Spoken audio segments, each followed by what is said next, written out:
U.S. Defense Secretary Jim Mattis is visiting the Middle East this week, where leaders are eager to size up the new American administration's approach to their regional rival, Iran.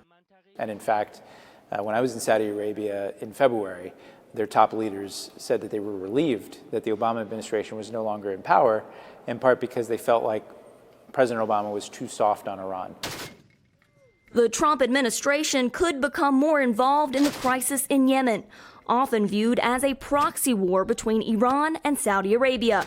U.S. officials have signaled the president wants to further strengthen strategic relations with Saudi Arabia, which has been supporting the fight against Iranian-backed Houthi rebels. Mattis will also discuss how regional allies can help stabilize war-torn Iraq and Syria, where local forces backed by the U.S.-led coalition are battling Islamic State militants. The secretary will also travel to Djibouti, home to the United States' only base in Africa. But American forces aren't the only military in town. U.S. competitor China is constructing its first overseas military base just a few kilometers away from U.S. troops, in a bid to increase Chinese influence in the Horn of Africa.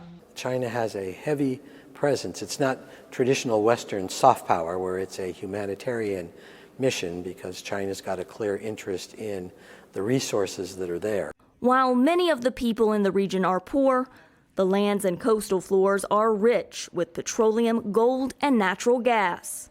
Experts say the Chinese have shown an interest in developing some of the poorest areas in the region, where locals are battling a destructive drought. Carla Babb, VOA News, The Pentagon.